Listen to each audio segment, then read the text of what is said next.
మంది బయట ప్రోటీన్ అనంగానే నెగెటివ్ థాట్స్ లోకి వెళ్ళిపోతూ ఉంటారనమాట. బేసిక్ గా అంత ఎడ్యుకేషన్ లేక, అవగాహన లేక చాలా మంది నెగెటివ్ థాట్ కి వెళ్ళిపోతూ ఉంటారు.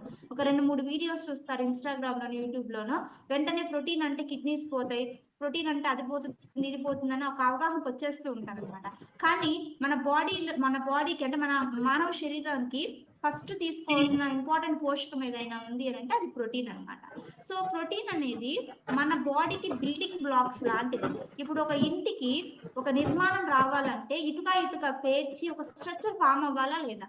అలాగే మన బాడీకి ప్రోటీన్ అనేది ఒక బిల్డింగ్ బ్లాక్ లాంటిది. అయితే డైరెక్ట్ గా బాడీ ప్రోటీన్ ఉపయోగించుకోదు. ఎప్పుడైతే మనం ప్రోటీన్ తీసుకుంటామో అది ఎమినో యాసిడ్స్ కింద కన్వర్ట్ అయ్యి అదంతా కలిసి మన బాడీ అనేది ఉపయోగించుకుంటుంది అనమాట. సో మన తీసుకున్న ప్రోటీన్ ఎమినో యాసిడ్స్ కింద కన్వర్ట్ అవుతుంది బాడీలో వెళ్ళిన తర్వాత.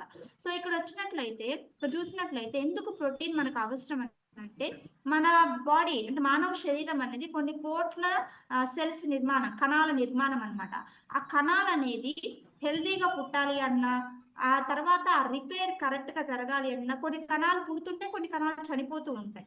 సో హెల్దీగా పుట్టాలి అన్నా, హెల్దీగా రిపేర్ అవ్వాలి అన్నా, దాంతో పాటు సెల్స్ అనేది హెల్దీగా మెయింటైన్ అవ్వాలి అన్నా కూడా మనకి ఈ యొక్క ప్రోటీన్ అనేది అవసరం. దాంతో పాటు మనకి ఇమ్యూన్ సిస్టమ్ అనేది మంచిగా జరగడానికి కూడా ప్రోటీన్ అనేది చాలా అవసరం అన్నమాట. ఎప్పుడైతే Recording in progress.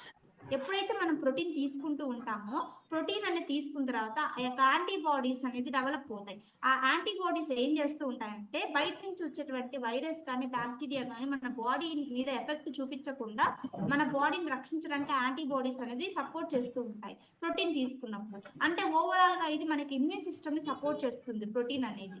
దాంతో పాటు మన నెయిల్స్ కావచ్చు, మన హెయిర్ కావచ్చు, హెల్తీగా మెయింటైన్ చేసుకోవాలన్నా కూడా మనకి ప్రోటీన్ అవసరం. ఇక్కడ చూడండి, ఓన్లీ మజిల్స్ కేనా ప్రోటీన్?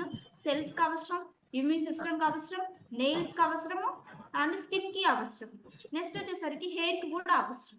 దాంతో పాటు ప్రోటీన్ అనేది మనకి ఎనర్జీ ఇస్తుంది. ఇప్పుడు కార్బోహైడ్రేట్ ఏ విధంగా అయితే ఎనర్జీ ఇస్తుందో, మనకి ప్రోటీన్ కూడా అదే విధంగా ఎనర్జీ సోర్స్ అన్నమాట. So macro nutrients, carbohydrates, protein, fats 3 కూడా ఎనర్జీ సోర్సెస్. ఫస్ట్ ఇచ్చేది ఏది అంటే కార్బోహైడ్రేట్. నెక్స్ట్ వచ్చేసరికి మనకి ప్రోటీన్ కూడా ఎనర్జీని ఇస్తుంది. దాంతో పాటు మన హంగర్ ని సాటిస్ఫై చేస్తుంది.